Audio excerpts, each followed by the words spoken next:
안녕하세요. 더불어민주당 비례대표 국회의원 양희원영입니다. 제가 국정감사 중간에 지금까지 있었던 여러 이슈들 중에서 좀 뽑아서 같이 하고 싶은 얘기들이 좀 있어서 오늘 초대 손님들을 모셨는데요. 기후솔루션의 박지혜 변호사님. 네, 안녕하세요. 박지혜라고 합니다. 네네네. 저기 네, 초대해 주셔서 감사합니다. 네. 네, 저희 기후솔루션이라는 단체는 기후 문제, 에너지 문제에 집중해서 활동하고 있는 단체인데요. 오늘 말씀하시려는 사실 삼척 사건이 저는 이 일을 하게 된 계기긴 해요. 그래서 이 발전소가 최종 허가받았던 2018년 그때부터 이 이슈를 계속 이제 따라다니면서 대응하는 활동을 저는 해오고 있습니다. 핵발전소 예정지였다가 취소가 된 게 2번이나 있었고, 그리고 핵폐기장 또 후보지로 선정됐다 그것도 취소된 적이 있고, 그래서 그 현지 주민들을 많이 알고 있거든요. 시간이 안 돼서 미루다가 저번 9월 20일 그때 일요일인가 아마 제가 갔어요.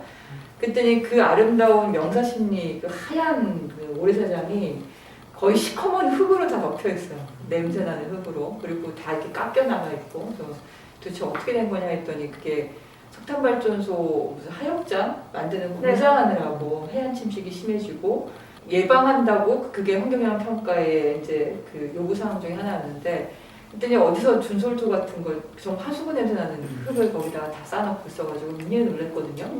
그래서 그때 흙을 다 떠서 이제 택배로 이제 받아가지고 국회에 가서 얘기를 좀 하게 된 건데, 그리고 원주지방환경청장님 오셔다가 도대체 이걸 어떻게 해결하면 좋겠냐 뭐 의견을 좀 들어보고, 그다음 10월 7일날 종합감사 때 공사 좀 시켜야 되는 거 아니냐, 해역 이용 평가인가 거기에 이런 문제가 있을 경우에는 중지시킬 수 있다. 그 질문을 했더니 그 다음 주 월요일 날인가 그쵸? 공사 중지 명령이 바로 나왔어요. 네.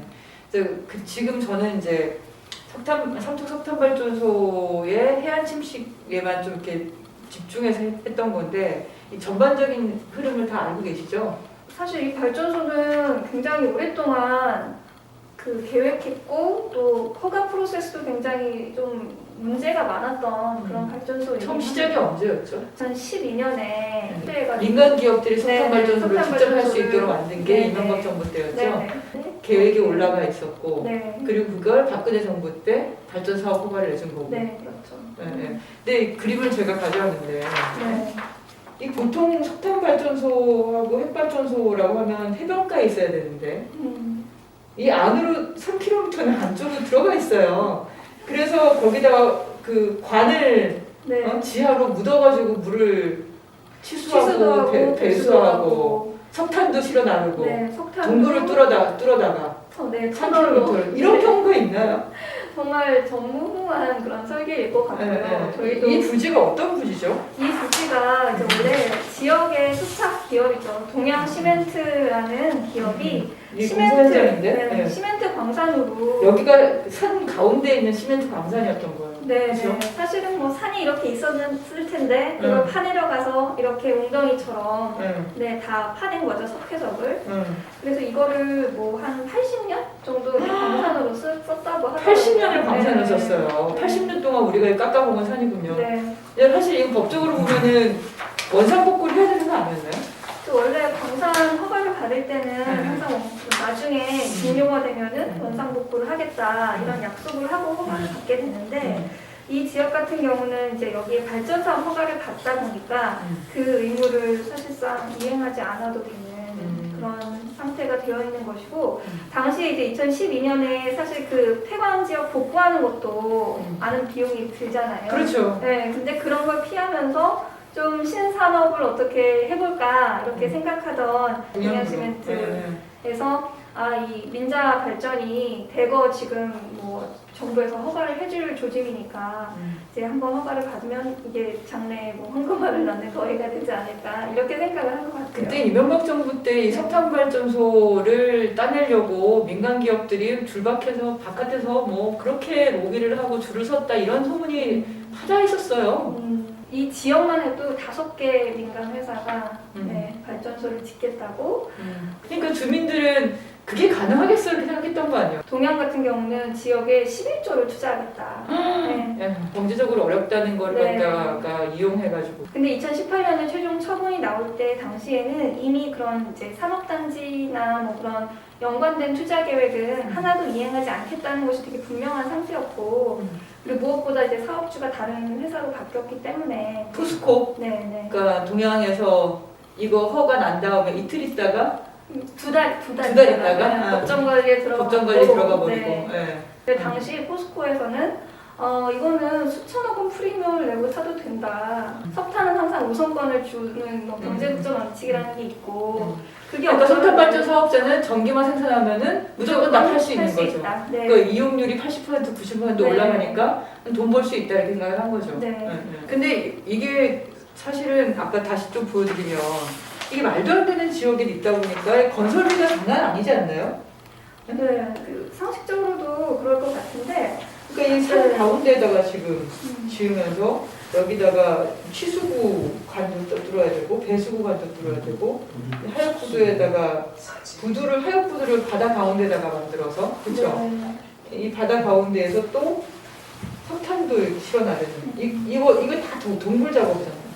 이게 3km나 되는 네. 그래서 제가 가보니까 이 바깥 이 모래사장이 하얗게 보이는 여기가 4km가 넘는 정말 하얀 명사슬리 여기를 지금 여기가 지금 시커먼 흙으로 다 덮이고 다 깎이고 그러고 있습니다. 발전소 허가를 낼 때는 거기 이제 여러 가지 평가 항목 중에 경제성도 굉장히 들어있었고 그때 사업자가 동양이 냈던 금액은 3조 3천억에 짓겠다는 것이었어요. 그럼 얼마가 늘어나는 거예요? 5조 2천억이라고 하면 1조 8천억이 더 늘어나는 거예요? 네네네. 그러면 그게 경제성이 있는 건가요? 석탄 발전소를 짓는 데 드는 총 비용에 어느 정도의 보수까지 합쳐서 그 드는 총 비용을 보장해주는 제도가 총괄 원가. 그러니까 내가 3조 3천억을 한다고 했지만 그게 5조가 들든 6조가 들든 그걸 다 보상을 해준다는 거 아니에요? 원래 개념은 그런 개념이긴 한데요. 지금 이제 민자 발전소 같은 경우에는 그 범위를 아직까지도 확정하에 놓지 못한 상황이에요. 네. 지금 작년부터 계속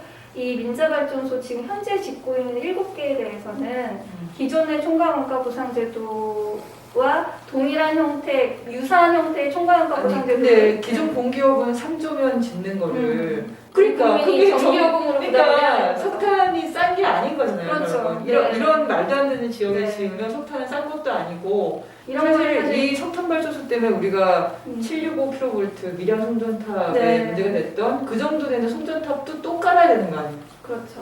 지금 사실 그건 또 하나의 다른 문제인데 그러니까 네. HBDC로 이걸 또 깔겠다고 하고 네. 있는데 지금 아직까지도 입지 선정이 되어 있지 않은 상황이어서 발전소를 짓는다고 해도 이걸 제대로 돌릴 수 있을지에 대한 의문도 지금 제기되고 있는 상황입니다. 산업부 국감에서 지적되었던 내용인데 저희가 온실가스 감축을 해야 되잖아요. 그렇죠. 네, 그리고 2030년까지 네. 5억 3,600만 톤. 네, 지금 네. 7억 톤이 넘게 나오는데 온실가스가 7억 톤이 넘게 나오는 걸 2030년까지 5억 3,600만 톤을 줄여야 되는 줄여야 되는 상황이에요. 상황이죠.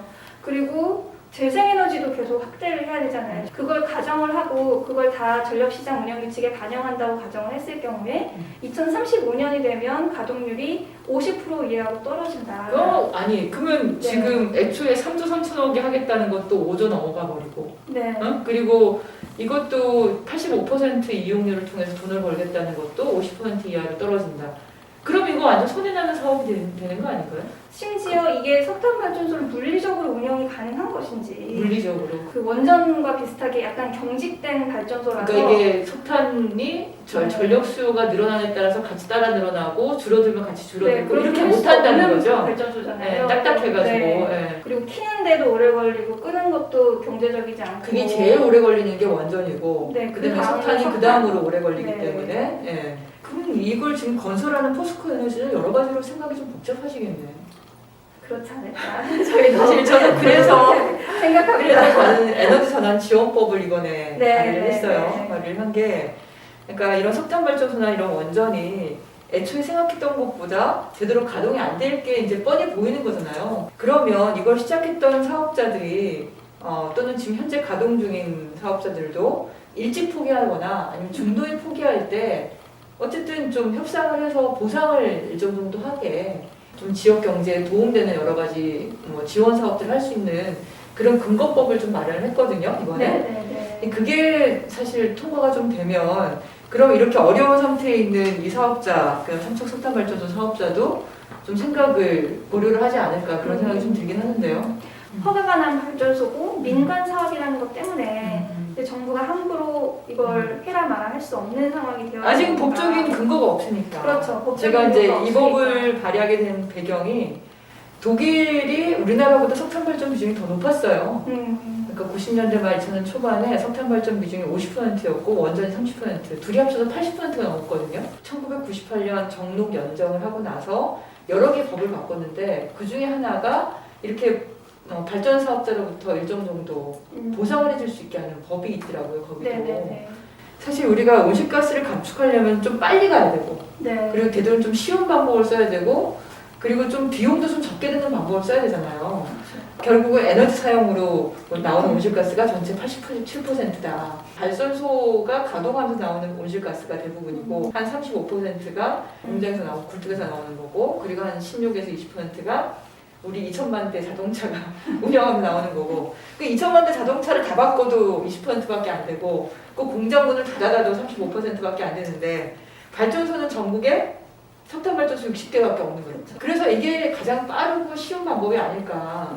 만약에 삼척에 석탄 발전소가 가동을 하게 되면 연간 몇 천만 톤 정도 나오나요? 사업자가 추산한 환경영향 평가서 1,300만 톤이고 우리가 지금 7억 톤 나오는데 거의 이제 2% 이제 가까이 되는 거죠. 단 두 개의 발전소만으로도 그렇죠. 2% 정도 네. 정말 된다고요. 대규모 발전 그 배출원입니다. 이 1,300만 톤을 딴 데서 줄인다고 생각하면 비용이 얼마나 들까요, 연간? 한국전력에서 최근에 낸 보고서에 보면은 석탄에서 나오는 온실가스 1톤을 줄이는데 44,000원 정도로 추산을 그게 배출권 거래제 때문에 그렇게 그런 방식을 쓰는 것 같아요. 네. 발전소 25년 운영한다고 할 때 14조 원 이렇게 계산을 했거든요.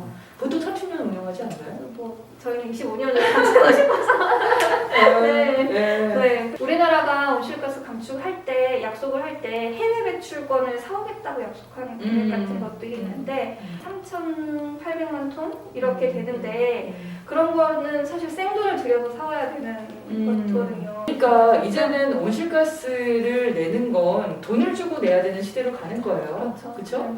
우리가 이 두 개의 전기 쓰겠다고 1,300만 톤의 온실가스를 내면서 돈을 계속 이렇게 낭비할 필요가 있는 거냐. 차라리 그걸 다른 데로 이렇게 돌리면 훨씬 더 국가적으로도 이익이고 이것도 말도 안 되는 지역에 이렇게 비싸게 들어가는 게 맞을까. 지금 이번 국정감사에서 저는 환경노동위에 있기 때문에 이 삼척석탄발전소의 해안 침식이라든가 오염된 모래를 쌓는 이거 두 가지를 가지고 어쨌든 공사 중단을 지금 명령을 하게 한 건데 산업부 국감 같은 경우에는 온실가스 감축 부담을 가장 많이 이행을 해야 되는 부분이잖아요. 동해안에는 발전소 너무 많죠. 원전과 석탄 발전소가 계속 들어가고 있는데 그러다 보니까 송전지약이 발생하고 그러니까 건설을 해도 전기를 전기는 나르지 못하고 왜냐면 거기 전기는 강원도에 쓰는 게 아니잖아요. 그렇죠. 다 서울 수도권에 쓰니까 거기를 횡단해서 한 200km 이상을 송전선로를 깔아야 되는 거예요. 그렇죠. 근데 지금 그거는 입주도 정하지 못한 상태예요. 네. 그래서 지금 있는 발전소들도 사실상 놀면서 뭐 비발전 정상금이라는 거를 받는 거예요. 그러니까 발전을 하지 않는데 돈을 받아요? 네. 그러니까 대기료를 받는 거죠. 그거 CP 비용 말하는 거 아니에요? 네. 그 CP도 받고 비발전 또 받아요. 뭐 거의 그게 수천억 원이 된다. 아니, 내년 왜 5천억 이상 원전하고 석탄 발전만 그렇게 하는 거예요? 네. 그럼 완전 특혜네 정말. 아니 재생에너지 쪽은 다 세워놓고도 기다리고 있으면서 돈 한 푼 안 주는데. 그렇죠. 그냥 커테일 하잖아요. 전기 너무 많이 발생한다 그러면 사실 재생에너지 깨끗한 전기부터 전력만 먼저 넣어야 되는 거 아닌가요? 그렇죠. 근데 그쪽은 잘라내면서 이쪽은 발전 안 하는 대신 돈까지 준다 그러면 이게 도대체? 네, 제가 국회의원인데 환노위 차원에서 들여다볼 수 있는 걸 좀 더 들여다보겠습니다. 상정국감에서 방금 말씀드렸던 공사비가 이렇게 증가하는데 다 줘서는 안 된다는 지적이 있었고 뭐 전력거래소도 그렇게 살펴보겠다고 대답을 한 상황이고요. 정무위에서는 사실 이 사업이 그 산업은행이 주관을 해서 시중은행들을 모아가지고 3조 2천억 원을 대출을 해줬거든요. 산업은행이 우리 공공금융이잖아요. 그렇죠. 그래서 사실 올 여름에 저 시민단체들이 이 대출 과정에서 이런 그 원가 상승에 대한 리스크 같은 것을 그 산업은행이 꼼꼼히 점검을 했는지 저희가 살펴보니까 실사도 하지 않고 그냥 뭐 그냥 경제성 분석한 서류만 가지고 대출을 해준 것 같더라고요. 담당자 도대체 누구? 그래서 저희가 사실 감사 청구를 했고 문제가 생기는 것들 공사 준비를 계속 시키고 하면 공사기간 늘어가는 게 다 돈이거든요. 그럼 5조 2천억 갖고도 안 될 수도 있겠네.